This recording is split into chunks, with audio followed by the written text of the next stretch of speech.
வணக்கம். ரெமி கிச்சனுக்கு உங்களை வரவேற்கிறேன். இன்றைக்கி நம்ம வைக்க போகிறது எல்லார் வீட்லேயுமே எப்போவுமே செய்கிற ரசம் தான். இந்த ரசம் திடீர் ரசம் சொல்லுவாங்க. ஏன்னா இது சட்டுன்னு செய்திடலாம்.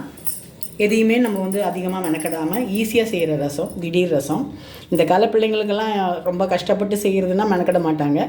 இந்த மாதிரி ஈஸியாக செய்கிறதுனா அவங்கள சட்டுன்னு அம்மா இல்லையா யாராவது வீட்டில் இல்லாதப்போ அவங்களுக்கு ஒரு ரசம் வச்சுக்கணுன்னா அவங்களே ஈஸியாக செய்துக்கிறதுக்காக இந்த ரசம்.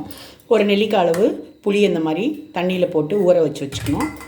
அதுக்கு ஒரு 2-3 தக்காளி எடுத்துக்கணும். நல்லா பழுத்த தக்காளியாக எடுத்துகிட்டு அந்த தக்காளி அதில் போட்டு நல்லா பிசைஞ்சிக்கணும்.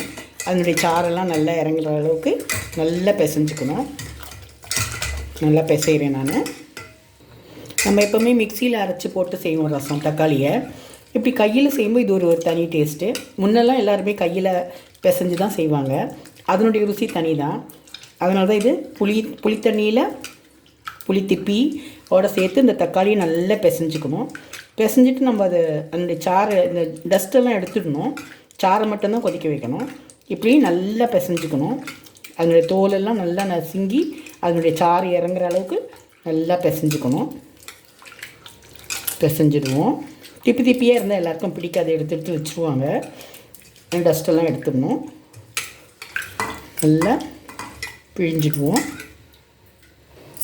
இப்போது தக்காளியும் புளியும் பிசைஞ்சு வச்சோம் இல்லையா, அதை இப்படி கையிலேயே வடிகட்டிப்போம். டஸ்ட்டெல்லாம் எடுக்கிறதுக்காக அப்படியே வடிகட்டிப்போம். தக்காளியோடது புளியோட டஸ்ட்டெல்லாம் நம்ம எடுத்துடலாம். அப்படி நல்லா பிழிஞ்சு டஸ்ட்டே இல்லாமல் எடுத்துருவோம். அப்புறம் வேண்டிய அளவுக்கு ரசத்துக்கு வேண்டிய அளவு உப்பு போட்டுப்போம். பெருங்காயம் போட்டுப்போம்.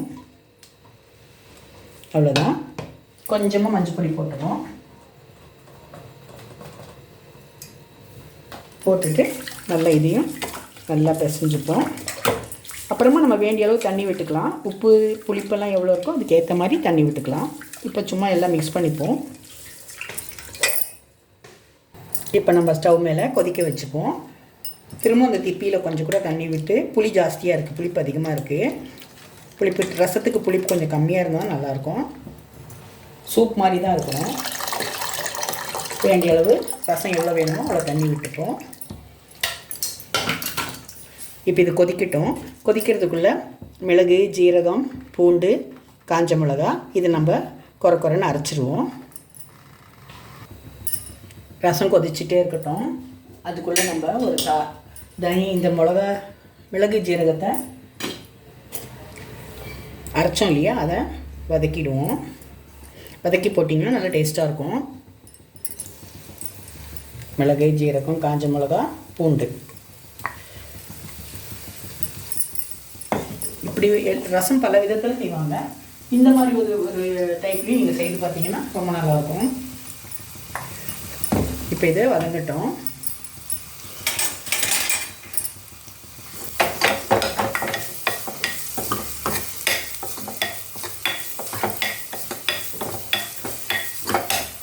சும்மா கொஞ்சம் நேரம் வதங்கினா போதும், ரொம்பலாம் வதங்க வேண்டாம். கொஞ்சம் சூடேறினா போதும்.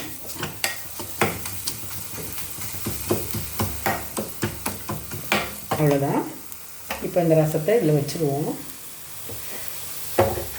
இதில் வச்சுட்டு இதில் போட்டுப்போம்.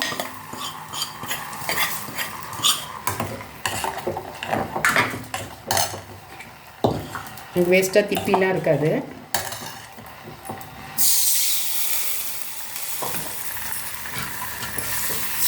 அதையும் கழுவி அதில் ஊற்றிடுவோம். எதையும் வேஸ்ட் பண்ணக்கூடாது. இப்போ நம்ம உப்பு காரெல்லாம் சரியாக இருக்கான்னு பார்த்துப்போம். உப்பு புளியெல்லாம் சரியாக இருக்கான்னு. சரியாக இருக்குது. இந்த டைம் கொத்தமல்லியை இந்த மாதிரி கிள்ளி போட்டுப்போம். ரசம்னா முக்கியமாக கொத்தமல்லி தான். கொத்தமல்லி இல்லாமல் ரசமே வைக்க முடியாது. கொத்தமல்லி போட்டால் தான் ரசம் நல்லாயிருக்கும். இப்போது அப்படி நுர கட்டும்போ இறக்கிடணும்.